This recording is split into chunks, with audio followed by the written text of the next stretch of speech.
महायुतीमध्ये काही जागांवर तिढा कायम आहे। सातारा आणि नाशिक या दोन प्रमुख जागेवरून महायुतीमध्ये तिढा कायम आहे। या दोन्ही जागेसाठी अजित पवार गट आग्रही आहे। नाशिकच्या जागेसाठी छगन भुजबळ यांचं नाव चर्चेत आहे, तर शिंदे गटातील हेमंत गोडसे देखील इच्छुक आहेत। तर साताऱ्यात उदयराजन भोसले हे भाजपच्या तिकिटावरून निवडणूक लढण्यासाठी आग्रही आहे। या दोन्ही जागेवरून अजित पवारांनी मोठे वक्तव्य केले आहे। उपमुख्यमंत्री अजित पवार हे आज पुणे दौऱ्यावर आहेत।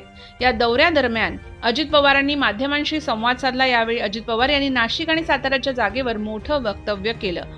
सातारा आणि नाशिक बाबत सगळं व्यवस्थित होईल, काळजी करू नका।